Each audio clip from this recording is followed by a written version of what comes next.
दौर का सच है जब विपक्ष ने किसानों को टूलकिट बनाया, अपनी सियासत को चमकाया, लेकिन योगी आदित्यनाथ की सरकार ने उत्तर प्रदेश में किस तरह मदद का हाथ बढ़ाकर वो क्रांतिकारी काम कर दिखाया जिसकी आज चर्चा होनी बहुत जरूरी है। आप ये सभी लोग जानते होंगे कि उत्तर प्रदेश की राजनीति में किसान हमेशा से एक बड़ा मुद्दा रहे हैं, लेकिन सवाल ये है कि क्या किसान सिर्फ चुनावी भाषणों तक ही सीमित रहे? क्या सच में उनकी फसल, उनकी मेहनत और उनकी जेब तक सरकार पहुंची? अब आप इस वीडियो को पूरा देखेंगे तो आपको इन सवालों के जवाब खुद ब खुद मिलते चले जाएंगे। आज की ये खबर जो मैं आपके लिए लेकर आया हूं इस वीडियो के माध्यम से सिर्फ धान खरीद के आंकड़ों तक सीमित नहीं है, ये उस बदलाव की कहानी है जो जमीन पर महसूस किया जा रहा है उत्तर प्रदेश में।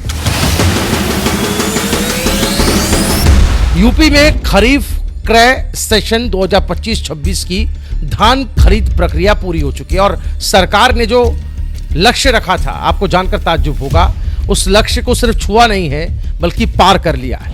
60 लाख मीट्रिक टन का लक्ष्य और खरीद कितनी हुई? 62,30,000 मीट्रिक टन, यानी लक्ष्य से करीब 2,30,000 मीट्रिक टन ज्यादा। अब आप सोच रहे होंगे कि इसमें खास क्या है भाई? खास यह है कि यह रिकॉर्ड सिर्फ कागजों का नहीं है, ये 10,53,000 किसानों की मेहनत और भरोसे का रिकॉर्ड है। उत्तर प्रदेश के 4,869 क्रय केंद्रों में 62,30,000 मीट्रिक टन धान खरीदी गई और इसके एवज में किसानों को लगभग 14,886.35 करोड़ रुपए का भुगतान किया गया। सबसे बड़ी बात, 48 घंटे के भीतर डीबीटी के जरिए सीधे बैंक खातों में पैसा आया। अब यहां रुककर एक सवाल जरूरी है कि क्या पहले ऐसा होता था? अगर हम पीछे लौटें, मुलायम सिंह यादव और अखिलेश यादव के दौर को खासतौर पर याद करें तो किसानों की सबसे बड़ी शिकायत क्या थी?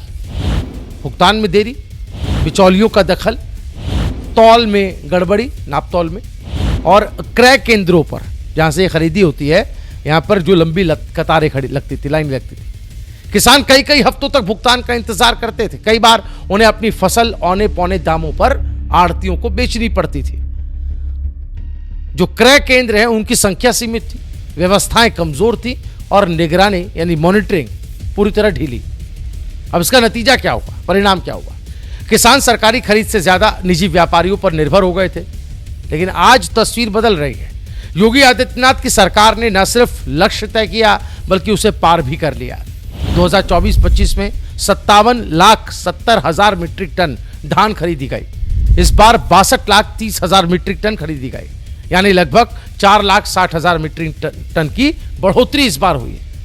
अब किसानों की संख्या को आप देखिए, पिछले साल 7,97,500 किसानों से खरीदी गई, इस बार 10,53,561 किसानों से खरीदी हुई, यानी लगभग 2.5 लाख अधिक किसान सरकारी खरीद प्रणाली से जुड़ गए। अब यह सिर्फ आंकड़ा नहीं है, यही तो है भरोसे का विस्तार। क्रय केंद्रों की संख्या भी बढ़ी है, 4,372 से बढ़कर 4,869। मतलब कि सरकार ने अपनी पहुंच किसानों तक बढ़ाई है, सुविधा बढ़ाई है, दबाव कम किया है। धान की खरीद कॉमन कैटेगरी में 2,369 रुपए प्रति क्विंटल और ग्रेड ए में 2,389 रुपए प्रति क्विंटल की दर से हुई। यह सुनिश्चित किया गया कि एमएसपी से नीचे की कोई खरीद ना हो। सबसे बड़ी क्रांति रही ओटीपी आधारित सिंगल रजिस्ट्रेशन का सिस्टम। 12,82,892 किसानों ने पंजीकरण कराया। इसका सीधा सा मतलब है कि डिजिटल सिस्टम ने फर्जीवाड़े की गुंजाइश कम की है और ट्रांसपेरेंसी, जिसे हम पारदर्शिता कहते हैं, उसे बढ़ाया है। अब बात करते हैं इस खबर की अहमियत क्या है। उत्तर प्रदेश सिर्फ राजनीतिक रूप से नहीं, कृषि उत्पादन के लिहाज से भी देश का सबसे बड़ा राज्य है और यहां धान उत्पादन लाखों परिवारों की आजीविका का आधार है। जब 15,000 करोड़ रुपए सीधे किसानों के खातों में पहुंचते हैं तो उसका असर सिर्फ गांव तक सीमित नहीं रहता। गांव की अर्थव्यवस्था से लेकर स्थानीय बाजार, ट्रैक्टर डीलर, खाद बीज की दुकानें, यहां तक कि छोटे व्यापारियों तक इसका सीधा असर जाता है। यह ग्रामीण अर्थव्यवस्था में तरलता, जिसे हम लिक्विडिटी कहते हैं, उसका आप इंजेक्शन मान लीजिए कि उसका इंजेक्शन है। अब तुलना बहुत जरूरी है, इसलिए आपको फर्क पता चलेगा कि क्या बदलाव। राजनीति में निरंतरता और बदलाव दोनों को परखना पड़ता है। सपा शासन की बात करें तो उस दौरान अक्सर आरोप लगते रहे कि क्रय केंद्रों पर, इस तरह सेंटर्स पर धांधली होती है। कई बार लक्ष्य पूरे नहीं हो पाते, किसानों को एमएसपी का पूरा लाभ नहीं मिल पाता था, भुगतान में देरी तो आम शिकायत बनकर रह गई थी।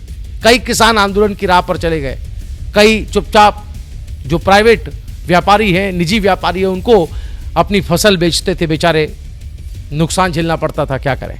आज सरकार ये दावा कर रही है कि बिचौलियों की भूमिका हमने खत्म की है। डीबीटी ने सीधा भुगतान सुनिश्चित किया है। 48 घंटे में पैसा, यह संदेश देता है कि किसान को अब इंतजार नहीं करना पड़ेगा। यहां एक पॉलिटिकल राजनीतिक संदेश भी छिपा है। किसान लंबे समय से उत्तर प्रदेश की राजनीति का निर्णायक वर्ग रहे हैं। पश्चिमी यूपी से लेकर अवध की बात कर लीजिए, पूर्वांचल तक आ जाइए, धान गन्ना किसानों का रुझान सत्ता की दिशा तय करता है। ऐसे में रिकॉर्ड खरीद सिर्फ प्रशासनिक उपलब्धि भर नहीं इसको माना जाए, राजनीतिक रणनीति जो कामयाब हुई है उसको भी श्रेय जाना चाहिए। और बात अपने नजरिए की करें तो हमारा नजरिया भी ये कहता है कि आंकड़े अच्छे हैं, पर असली कसौटी है कंसिस्टेंसी, निरंतरता। क्या हर साल यही पारदर्शिता बनी रहेगी? क्या छोटे और सीमांत किसानों तक भी समान लाभ पहुंचेगा? और क्या गुणवत्ता जांच और भंडारण की व्यवस्था भी मजबूत करेगी सरकार? ये कुछ सवाल हैं सरकार के लिए। अगला कदम यही होना चाहिए कि सिर्फ खरीद नहीं, बल्कि वैल्यू एडिशन, प्रोसेसिंग और निर्यात की दिशा में भी इसी स्तर का काम हो, ताकि किसान सिर्फ कच्चा माल बेचने वाला ना रहे, बल्कि कृषि अर्थव्यवस्था का भागीदार भी बने। फिलहाल जो तस्वीर हमने आपके सामने इस वीडियो के माध्यम से रखी है वो यही बताती है कि उत्तर प्रदेश में धान खरीद की प्रणाली में संरचनात्मक बदलाव हुआ है।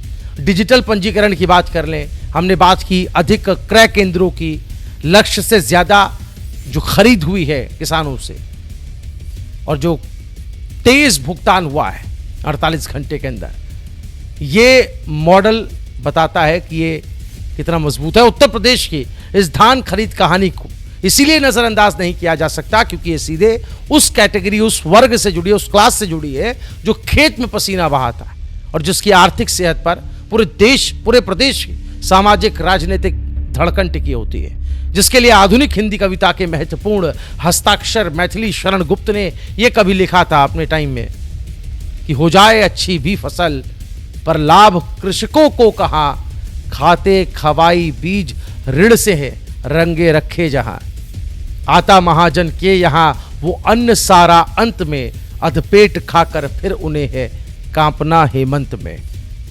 तो ये तस्वीर अब बदलती नजर आ रही है। ये खबर इसीलिए जरूरी है क्योंकि ये बताती है कि किसान सिर्फ भाषण का सब्जेक्ट नहीं है, बल्कि बजट और व्यवस्था का केंद्र भी बन रहे हैं। इस खबर पर आपकी राय क्या है, हमें कमेंट करके जरूर बताइएगा। ये उपलब्धि, ये बातें दूर तक जाएं, इसलिए इस वीडियो को ज्यादा से ज्यादा शेयर कीजिएगा। अगर आप भी हैं किसान, उत्तर प्रदेश में कितना हुआ है बदलाव योगी राज में, जरूर कमेंट कर बताएं। देखते रहिए इंडिया न्यूज।